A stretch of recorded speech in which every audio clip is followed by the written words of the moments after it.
أوقات المصيبة بتيجي من القريب، من أكتر حد أنت بتآمن ليه هو اللي يغدر بيك. بس اللي حصل في القليوبية ده ما كانش خيانة وبس، دي خيانة وملفوفة بجثة وبتنفيذ شياطين، والجثة مرمية في مكان محدش يتخيله نهائي.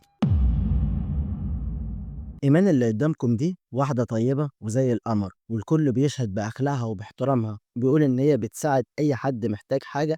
وحتى في الشغل، هي شغالة في مستشفى، أي حد بيبقى في الشغل عنده ظرف عنده حاجة بتشيل مكانه.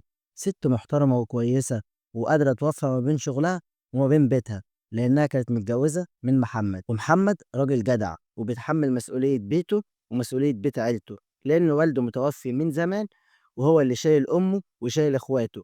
وواحد من إخواته ده اسمه حسين، وده شاب كبير وكان متجوز قبل كده وطلق، وكلهم قاعدين في بيت عيلة. يعني العمارة مكونة من حوالي 4 أدوار، كل دور فيه أسرة. يعني محمد ومراته اللي هي إيمان في الدور التالت، وأخوهم حسين في الدور التاني، والدور الأول بتاع أمه. يعني العمارة مكونة من بيت عيلة. الأمور كانت ماشية طبيعية وكل حاجة تمام. إيمان بتحب جوزها محمد، ومحمد كمان بيحبها وبيعمل لها اللي هي عايزاه، وبيساعدها في أي حاجة. ومحمد كان فاتح محل وبينزل الشغل بتاعه، وإيمان كانت ممرضة أو كانت شغالة في المستشفى، كانت كل يوم بتروح المستشفى. والناس كلها اللي في المنطقة بيحلفوا بالأسرة دي، بيقولوا إن أسرة محترمة وكويسة، وبيحسدوهم كمان على العلاقة ما بين محمد وإيمان. الاتنين بيحبوا بعض ومخلصين، والحياة ماشية تمام، مفيش أي مشاكل. لحد ما جه يوم الجمعة، وتحديدا الساعة 7 الصبح، إيمان كانت بتحضر وبتلبس عشان تنزل لشغلها في المستشفى. لقت إن جوزها محمد سهران ولسه ما نامش، فسلم عليها وقال لها خلي بالك من نفسك، ولما تروح المستشفى هناك وتحسي نفسك فاضية يبقى كلميني طمنيني عليك. فالمهم يعني محمد يوم الجمعة ده كان قاعد أجازة، ومراته نزلت الشغل للمستشفى، وهو كان المحل بتاعه كان قافله يوم الجمعة، عامل يوم الجمعة ده إن هو ينزل يقعد مع أصحابه شوية، ينزل يقعد على القهوة شوية، بيقفل المحل يوم الجمعة. فالمهم يعني إيمان نزلت على شغلها في المستشفى، ومحمد كان قاعد في البيت. فضل قاعد شوية مستني الصلاة، لكن لسه الصلاة فاضل عليها كتير، صلاة الجمعة، لأن الساعة 7 الصبح. فقرر إن هو ينام شوية، لكن راحت عليه نومة وما نزلش صلى صلاة الجمعة.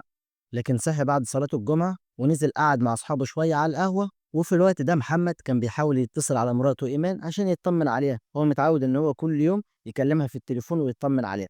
لكن في اللحظة دي كان بيحاول يكلم إيمان، لكن إيمان تليفونها مقفول. قال يمكن الشبكة عندها ضعيفة، لأنها معظم الوقت بيبقى في المستشفى الشبكة ضعيفة، وبيديله إن التليفون بتاعها مقفول أو غير متاح.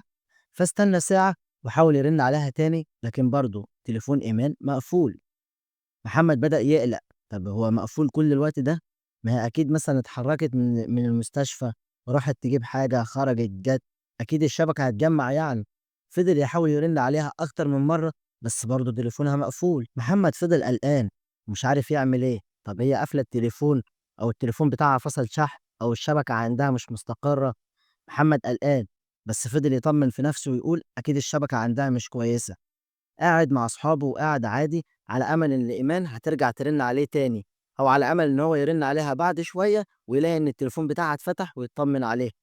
لكن فضل على الحالة دي لغاية المغرب، وأول ما أذان المغرب أذن راح يرن عليها في التليفون، عايز يطمن على مراته، عايز يعرف هي ما بتردش ليه، قافلة تليفونها ليه، إيه اللي حصل لها. ولما كان بيرن عليها تليفونها كان مقفول. وبعديها بنص ساعة بالظبط يلاقي إن أبو إيمان حماه بيرن عليه، وبيقول له يا إيمان تليفونها مقفول ليه؟ هي إيمان فين؟ إيمان كويسة؟ محمد مش عارف يرد عليه ويقول له إيه.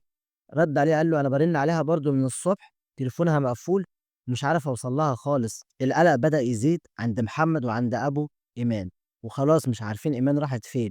بدأوا يرنوا على كل اللي يعرفوا إيمان، يا جماعة إيمان جات لكم النهاردة؟ قالوا لهم لأ. قرروا كمان يروحوا المستشفى هناك ويسألوا زمايلها، يا إيمان جات المستشفى النهاردة؟ الغريب إن ردهم كان صدمة، قالوا لهم إن إيمان أصلا ما جاتش المستشفى النهاردة. محمد استغرب، قال لهم إزاي ما جاتش المستشفى النهاردة؟ ده هي خارجة من الساعة 7 الصبح رايحة المستشفى. فضلوا بقى يدوروا عليها في كل حتة وفي كل مكان ممكن تروحوا إيمان، وأبوها قلقان وعيلة إيمان قلقانة وعيلة كمان محمد قلقانين وبيدوروا معاه، مش عارفين إيمان اختفت راحت فين. فطلعوا على اسم الشرطة وعملوا محضر باختفاء إيمان، على أمل يعني إن رجال الأمن هيلاقوها. وفعلا رجال الأمن بدأوا البحث عن إيمان، وأول حاجة عملوها إن هم حققوا مع جوزها عشان يعرفوا إيمان آخر مرة كانت فين. محمد جوزها قال لهم إن هي آخر مرة كانت صاحية يوم الجمعة، لبست لبسها وكانت نازلة على المستشفى، وبعدين أنا دخلت نمت وهي كانت نازلة للمستشفى بس. ولما رجال الأمن حققوا في المستشفى وحققوا مع زمايلها وحققوا مع كل الناس اللي في المستشفى، قالوا لهم إن إيمان ما جاتش المستشفى خالص. فكده محمد بيقول للشرطة كلام غلط. إزاي هي خرجت من البيت الساعة 7 الصبح وكانت رايحة للمستشفى ودلوقتي ما راحتش المستشفى؟ ممكن تكون راحت حتة تاني، ممكن تكون كلام محمد غلط. فلما رجال الأمن بدأوا يراجعوا الكاميرات اللي في المنطقة عشان يشوفوا إيمان راحت فين ويتتبعوا خطواتها ويشوفوا هي راحت فين وإيه اللي حصل لها، كل الكاميرات بتقول إن إيمان ما خرجتش من البيت. كل الكاميرات اللي في المنطقة مش جايبة إيمان خالص. يعني إيمان لسه في العمارة، ما خرجتش من العمارة خالص. ورجال الأمن بدأوا يشكوا في محمد لأن دي تاني مرة يكذب عليهم. الأولى قال إن إيمان نزلت الساعة 7 الصبح من البيت، وإيمان أصلا كاميرات المراقبة مش جايبة إن هي أصلا طلعت من العمارة، مش جايبة إن هي نزلت أصلا الشارع. وتاني حاجة إن هو بيقول إن هي راحت المستشفى، وإيمان أصلا ما راحتش المستشفى اليوم ده. فكل الشكوك ورجال الأمن بدأوا إن هم يبصوا على محمد ويشكوا فيه، ورجال الأمن على طول بدأوا إن هم يحجزوا محمد في القسم ويحققوا معاه، لأنه هو كده المشتبه الرئيسي في القضية دي. لكن محمد يحلف لهم ويقول لهم إن هو بيحب إيمان وإن هو مستحيل يعمل فيها أي حاجة، وإن هو ما يعرفش إن إيمان راحت فين أصلا ولا إيه اللي اختفت، وبيقول لهم إن القصة اللي هو قالها لهم دي هي اللي حصلت فعلا. ورجال الأمن فضلوا حاجزينه في القسم وبيحققوا في القضية دي ويشوفوا إيه سر اختفاء إيمان. وهم بيراجعوا كاميرات المراقبة اللي في المنطقة لاحظوا حاجة غريبة، لأنهم شافوا حسين أخو محمد، وحسين ده كان فاضل له أسبوع على فرحه، كان بيحضر لفرحه وكان بيحضر للجواز بتاعه، كان خلاص فاضل له أسبوع وهيتجوز. شافوه في كاميرات المراقبة الساعة 8 وهو خارج من العمارة، وشافوه كمان الساعة 8 ونص وهو راجع بعربية، وبعديها ب10 دقايق بالضبط حمّل شوال وحطّه على العربية ومشي.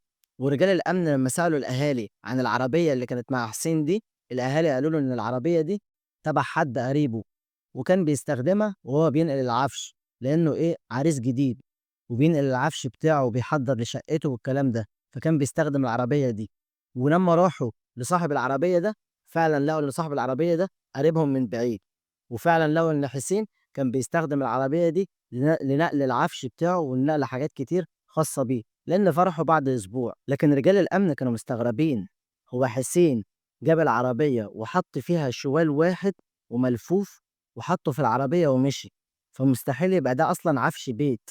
إيه هو الشوال اللي محطوط في العربية ده؟ وليه خد العربية ومشي على طول؟ واللي خلى رجال الأمن تشك في حسين أكتر، لأنه لما كان في المنطقة والناس بتراجع كاميرات المراقبة عشان بيدوروا على إيمان، كان بيقول لهم ما تراجعوش كاميرات المراقبة، إيمان أكيد هربت وراحت عند عشيقها، لأنها تقريبا كده كانت عاملة علاقة مع حد وهربت معاه، فإحنا مش عايزين فضيحة، ومحدش في المنطقة يراجع كاميرات المراقبة، خلاص الموضوع خلص. رجال الأمن وصل لهم إن حسين بيحاول يكلم الأهالي إن هم ما يراجعوش كاميرات المراقبة وإن الموضوع خلص خلاص. ودي حاجة أصلا أهالي إيمان كانوا مستغربينها، إن حسين ليه بيقول كده وبيعمل كده ليه أصلا، وليه أصلا مش عايز الأهالي تراجع كاميرات المراقبة عشان نعرف إن إيمان راحت فين. ورجال الأمن أصلا شاكين فيه بعد لما لقوه اختفى أول ما حط الشوال في العربية والعربية ما ظهرتش تاني. وعلى طول رجال الأمن يستدعوا حسين ويضغطوا عليه. ورجال الأمن بعد ما ضغطوا عليه ووروا له كاميرات المراقبة ووروا له الأدلة ووروا له كل حاجة، اعترف بالكارثة. حسين بيقول إن هو على خلاف مع إيمان مرات أخوه محمد، لأنه من قيمة فترة كبيرة دخل الشقة وسرق منها مجوهرات وسرق منها فلوس. ولما إيمان قالت لمحمد، قالت له إن أخوك حسين دخل الشقة بتاعتنا وسرق فلوس وسرق حاجات، محمد راح عاتبه وقال له أنت إزاي تخش شقة أخوك وتسرق منها وتعمل اللي أنت بتعمله ده. عاتبه وقال له ما تعملش الحوار ده تاني. وكمان محمد قال له ما تتعاملش مع مراتي خالص ولا ليك كلام معاها، انتوا الاتنين اقطعوا مع بعض. محمد كان مصدوم ان ازاي اخويا يدخل شقتي ويسرق منها حاجات، بالرغم ان هو كان زعلان بس مرضاش يقطع اخوه حسين وكان بيتعامل معاه عادي، بس قال له ما تدخلش شقتي تاني ولا تتعامل مع مراتي تاني ولا تتكلم معاه. وحرفيا محمد ما قصرش مع حسين في اي حاجة، حتى بعد حوار السرقة ده لموا الموضوع ما بينهم وكانوا بيتعاملوا مع حسين عادي. محمد كان بيتعامل مع حسين وكان بيساعده، وحتى كمان كان بيساعده لأنه فرحه كان فاضل عليه أسبوع، وموضوع السرقة ده كان من فترة كبيرة. فمحمد يعني ما شالش جواه، وكان بيتعامل مع أخوه عادي، وكان بيساعده بالفلوس، وكان كمان بيجهز معاه حوار شقته لأنه كان بيبقى محتاج فلوس ومحتاج حاجات، كان بيساعده. فالأمور يعني كانت ماشية طبيعية. وكان محمد كل شوية يساعد حسين بفلوس عشان يجهز نفسه. وآخر مرة حسين طلب من أخوه محمد فلوس، ومحمد اداله الفلوس. لكن حسين كان خلاص فاضل على فرحه أسبوع، وكان حسين محتاج حاجات كتيرة عشان يجهز برضه لفرحه. بالرغم إن محمد بيساعده والناس كلها بتساعده وأهله بيساعدوه، بس برضه كان مزنوق في كام قرشين كده عشان يحضر ويجهز نفسه. فيعني كان محروج إن هو يكلم محمد أخوه ويقول له اديني فلوس، لأنه طلب منه فلوس كتيرة قوي ومحمد ما كانش بيتأثر معاه وكان بيديله. فحسين كده فضل يفكر ويقول طب أنا محتاج ومزنوق في الفلوس دي، أجيبهم منين؟ فجه في باله بقى إيمان، مرات أخوه محمد.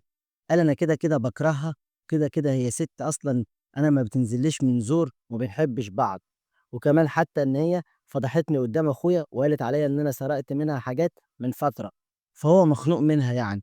فجات له إن هو لازم يتخلص من إيمان دي وياخد منها الذهب والفلوس اللي في إيديها، لأنه عارف إن إيمان بتعمل جمعيات وبتبقى حاطة في الشنطة بتاعتها فلوس وهي نازلة للمستشفى، بتعمل جمعيات مع زمايلها وجمعيات مع الناس اللي في المستشفى، وكمان حاطة دهب في إيديها. فحسين كان واقف في العمارة من تحت الساعة 7 الصبح مستني إيمان تنزل وينفذ الخطة بتاعته. وفعلا إيمان كانت نازلة الصبح الساعة 7 عشان تروح لشغلها، ولسه هتخرج من العمارة حسين ندى عليها وسلم عليها، وإيمان لسه بتلف عشان تسلم عليه، راح خبطها بالعصاية على دماغها وفضل بقى يسحب فيها للشقة اللي في الدور الأرضي. ولما إيمان كانت هتفوق من الضربة مسكها وخنقها وفضل يخنق فيها لغاية لما اتأكد إن إيمان ماتت.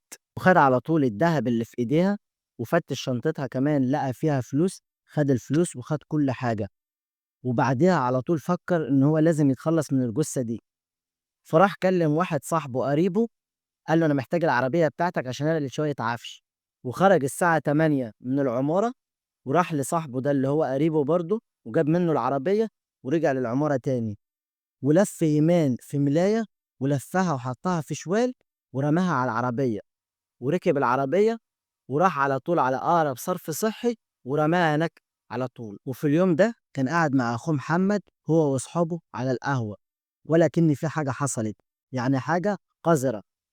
قتل مرات أخوه وسرق الذهب وسرق منها الفلوس ورماها في الصرف الصحي، وشايف إن أخوه محمد قلقان على مراته وبيرن عليها ومش عارف مراته راحت فين وبيدور عليها، وهو عامل نفسه ما عملش حاجة وبيدور مع أخوه كمان. رجال الأمن على طول في الوقت ده كانوا حابسين مين؟ محمد، لأنهم كانوا شاكين في جزء إيمان إن هو اللي عمل فيها كده أو إن هو اللي ورا سر اختفائها. راحوا أفرجوا عنه وحكوا له القصة كلها. محمد ما كانش مصدق، قال إزاي أخويا يعمل كده؟ أخويا حسين يعمل كده اللي أنا باساعده واللي أنا في ضهره واللي أنا كنت معاه، يعمل كده؟ مستحيل يعمل كده. ما كانش مصدق خالص إن أخوه يعمل كده، لغاية لمّا خلّوا حسين يعترف قدّامه باللي قاله وباللي حصل. ومحمد ما كانش مصدق ولا كان متخيّل، يعني مش عارف، يعني مش مصدق أخوه يعمل كده في مراته. ورجال الأمن راحوا على طول للمكان الصرف الصحي ده وطلعوا جثة إيمان، والجثة كانت يعني خلاص متحللة لأنها بقى لها 3 أيام في الصرف الصحي. ورجال الأمن كمان عرفوا المبلغ اللي سرقه حسين وكان 5000 جنيه والدهب بتاعها، واتحكم على حسين بالإعدام. وكان في المحكمة محمد أخوه، يعني بصراحة شعوره صعب، يعني يفرح إن حق مراته رجع وإن اللي عمل فيها كده اتحكم عليه بالإعدام، والّا يزعل إن أخوه اتحكم عليه بالإعدام؟ يعني هو بين نارين مش عارف يعني يزعل والّا يحزن والّا إيه اللي يحصل؟ مراته راحت وماتت ومن اللي عمل فيها كده أخوه، وأخوه اتحكم عليه بالإعدام. يعني شعور صعب الصراحة، صعب.